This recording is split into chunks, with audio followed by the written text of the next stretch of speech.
All right. My second and the second my personal most favorite Resident Evil movie is easily the second movie. It's my favorite one. Number two, Resident Evil Two Apocalypse definitely took it to another level. It was more exciting, more zombies and monsters and creatures. Mila Jovovich as a character. Alice is she gets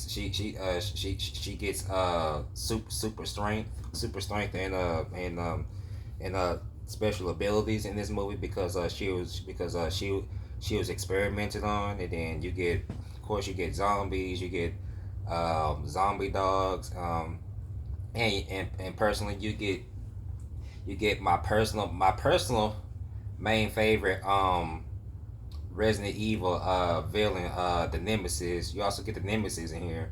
From the video games like Resident Evil Nemesis.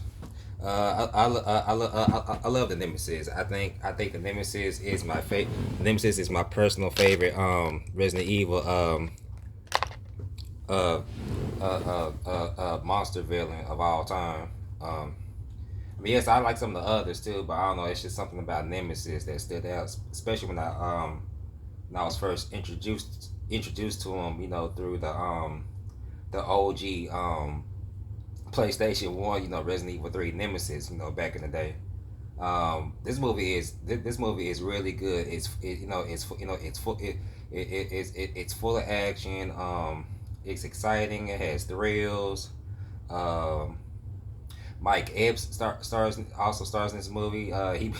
He brings a lot of humor and comedy into the movie. Like, dude was uh dude was a trip in this movie. The actress that plays you also get characters, other IP Resident Evil characters, Jill Valentine and Carlos. The actress that plays Jill Valentine in here, she does a phenomenal job playing the character. I mean, like, she moves and acts like the game accurate character.